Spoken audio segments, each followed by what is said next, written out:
Magluluto tayo ng low-carb pan de bato. Sa isang mixing bowl, maglagay ng mozzarella cheese. Then add cream cheese. Gagamit tayo ng double boiler.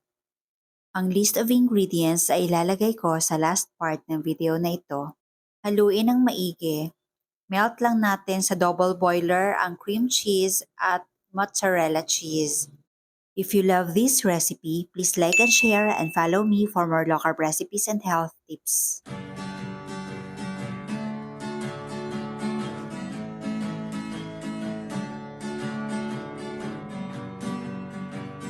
Dahil nag-melt na lahat, alisin na natin sa double boiler, then add green dahan almond flour. Pagkatapos, haluin ng maigi.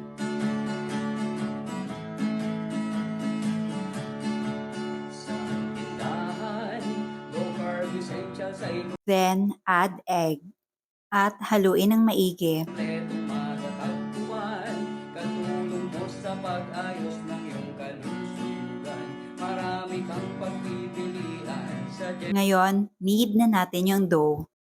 Habang nagni-knead, unti-unti po tayo maglalagay ng almond flour hanggang sa ito ay hindi na didikit.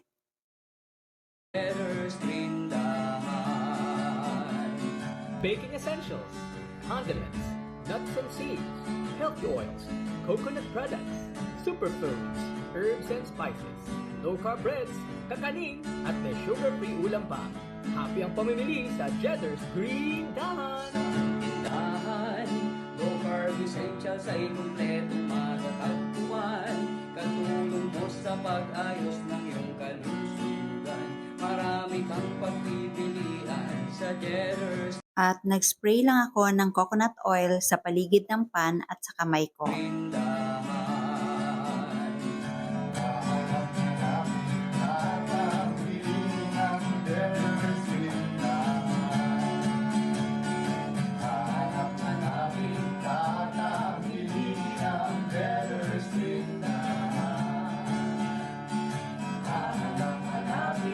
Ngayon, ilipat na natin yung dough.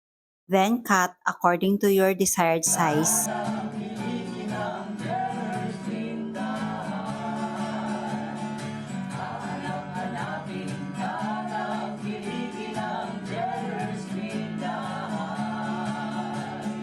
At buuin lang natin kagaya ng ball shape.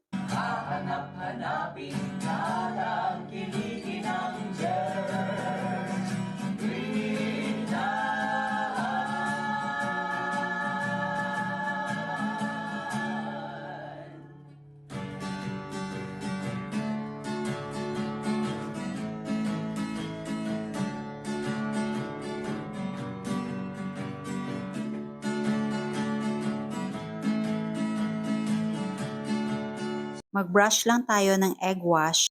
Lulutuin natin sa oven at 180 degrees Celsius for about 40 to 50 minutes. Pasensya na po at 3 na lang talaga ang natira. Tikman natin. Carb essentials ay kumpletong matatagpuan. Katulong mo sa pag-ayos ng iyong kalusugan. Marami kang pagpipilian sa Jetter's Green Dahan. Ang sarap. Parang totoo talaga siyang pan de bato. Mukhang may mga cracks sa upper part ng bread. Biglang nahinto kasi ang pagbe-bake nito dahil naubusan ako kanina ng LPG. At itinuloy ko lang ang pagbe-bake pagdating ng bagong bili.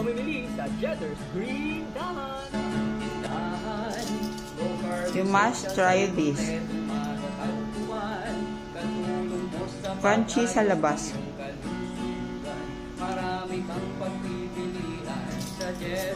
Ayan, narinig at naamoy na ng alaga namin. Ready na para manghingi.